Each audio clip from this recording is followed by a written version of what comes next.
الرحمن الرحیم۔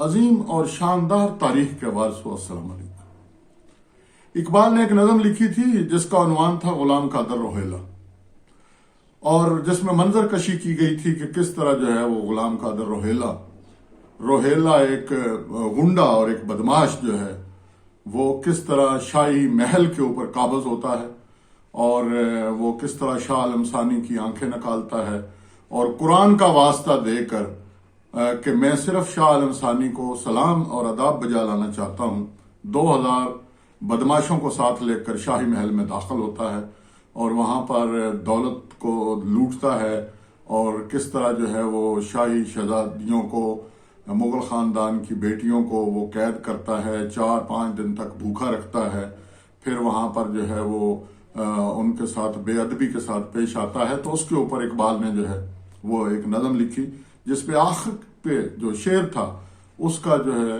وہ آخری مصرع جو تھا وہ یہ تھا کہ حمیت نام ہے جس کا گئی تیمور کے گھر سے۔ حالانکہ اس کے حالات اور واقعات بالکل الگ ہیں، وہ پھر جب آگے ہم ہندوستان کی تاریخ کی طرف آئیں گے تو پھر بیان کریں گے کہ کس طرح افغان روہیلا نے اسلام کا نام لے کر کہ میں اسلامی حکومت قائم کرنا چاہتا ہوں، کس طرح اس نے دہلی کو لوٹا، اور کس طرح شاہی خاندان جو ہے اس کی شان میں گستاخی کی، اور کس طرح پردہ دار خواتین کے ساتھ اس نے اسلام کا نام لینے والے روہیلا نے کیا کیا، یہ بعد کی بات ہے۔ لیکن فی الحال اس میں ہمارا موضوع جو ہے وہ تیموری حمیت ہے کہ تیموری حمیت کیا تھی۔ آپ کو لیے چلتا ہوں میں 1340 کے لگ بھگ جو ہے جب امیر تیمور جو ہیں وہ بیمار پڑ گئے، اور شاہی طبیب جو ہیں وہ علاج معالجے میں مصروف ہو گئے، انہوں نے ہر طرح کے طریقے آزمائے، ہر طرح کے نسخے آزمائے، لیکن امیر تیمور جو ہیں ان کی بیماری دور نہ ہو سکی۔ آخر پہ ایک حکیم جو ہیں انہوں نے کہا کہ اگر آپ فارس سے لیمو منگوا لیں اور ان کا استعمال کریں تو آپ کی یہ بیماری دور ہو سکتی ہے۔ اب شاہی حکم پر ایک خط لکھا گیا امیر تیمور کی طرف سے فارس کے بادشاہ شاہ منصور کو کہ آپ لیمو بھجوا دیجئے، یہ بیماری کے لیے ضروری ہیں، ہم آپ کے شکر گزار ہوں گے۔ لیکن جو ہے وہ شاہ منصور جو ہیں انہوں نے لیمو تو نہیں بھجوائے، لیکن ایک انتہائی تضحیک آمیز خط بھیج دیا امیر تیمور کو۔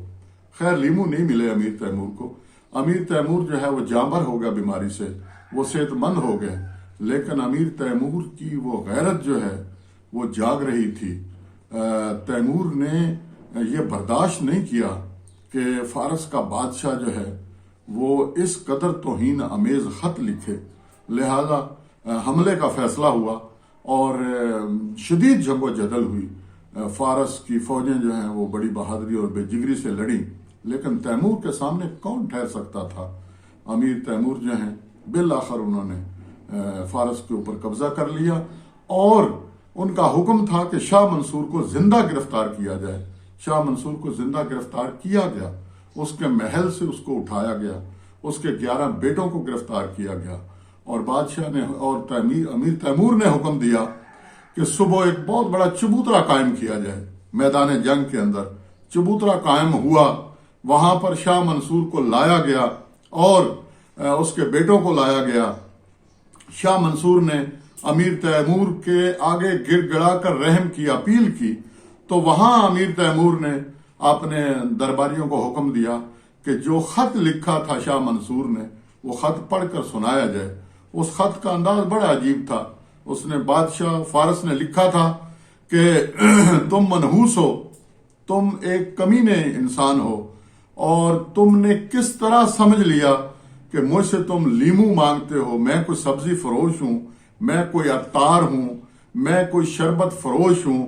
تمہارے پردادا چنگیز خان جس کے اوپر تم فخر کرتے ہو وہ فارس کی طرف اونچی نگاہ اٹھا کر نہ دیکھ سکا، اور تم تو چنگیز خان کے موازنے میں چونڈی کے برابر بھی نہیں ہو۔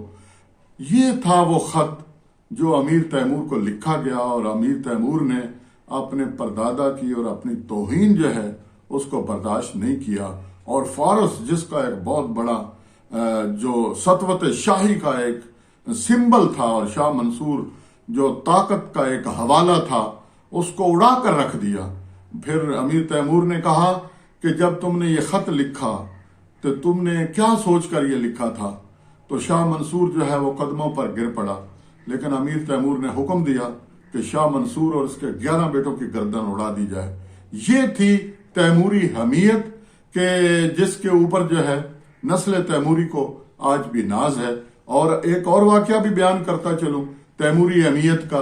ایک واقعہ پہلے بیان کر چکا ہوں مکتب کے دوران، اور دوسرا واقعہ یہ ہے کہ امیر تیمور جب اقتدار کا آغاز ہوا تو اور جب وہ مدرسے سے فارغ التحصیل ہوئے تو انہوں نے جا کر سمرقند کے امیر کے ہاں ملازمت کر لی، اور انہیں جب ان کی بہادری کو دیکھا گیا تو انہیں سمرقند کی فوج کا سپہ سالار بنا دیا گیا۔ لیکن جب سپہ سالار بنایا گیا تو تب وہ جو پہلے سپہ سالار تھا وہ ایک موٹے فربا بدن کا انسان تھا اور وہ بہت متکبر تھا۔ تو اس نے تیمور کو دیکھا اور یہ جملہ کہا کہ لو امیر نے ایک لونڈا بھیج دیا ہے جس کے ساتھ ہم دل بہلاتے رہیں۔ بس غیرت تیموری جاگی، حمیت تیموری نے پلٹا کھایا، کروٹ لی، تلوار نیام سے نکالی اور اس فربا سپہ سالار کو بس گردن پہ ایسی تلوار چلائی کہ اس کا سر پھر فوجیوں کے قدموں میں جا کے گرا اور اس کے گردن سے جو ہے خون کا فوارہ جاری ہو گیا۔ یہ تھی حمیت تیموری۔ ملتے ہیں انشاءاللہ اگلی نشست میں۔